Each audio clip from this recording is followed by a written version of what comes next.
এই সূরা ফাতিহার কত বড় ফজিলত।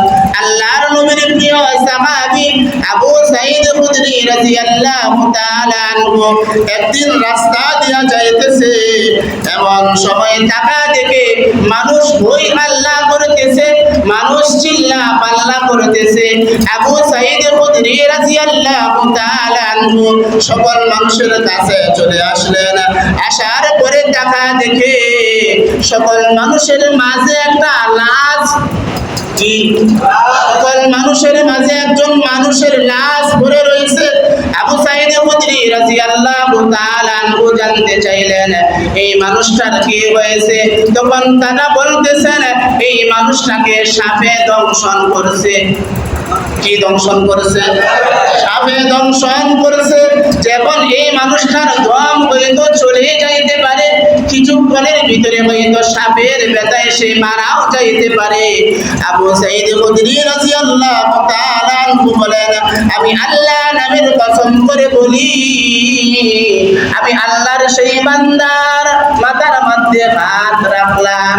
মাথার মধ্যে হাত রাখার পরে যেই লোকটা দম যাই অবস্থা, কথা বলে না, কোনো রাও শব্দ নাই, কোনো নাড়াচাড়াও করতেছে না, এমন সময় মাথার মধ্যে হাত দিয়া সূরাতুল ফাতিহা একবার তিলাওয়াত করলাম।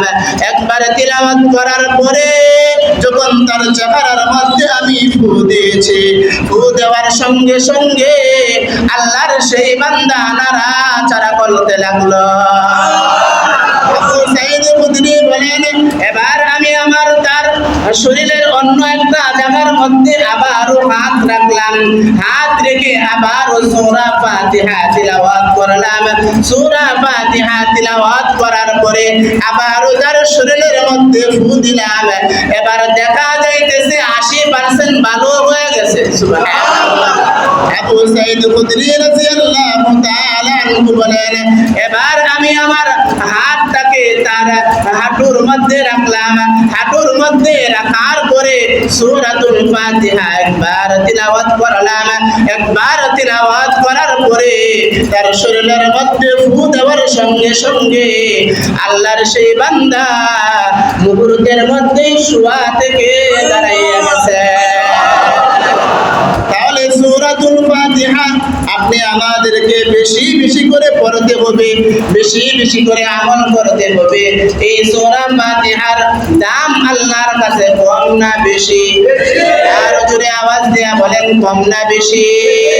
তাহলে কোরআন দিয়ে আপনাদেরকে আমল দিচ্ছি জীবন সুন্দর করার জন্য।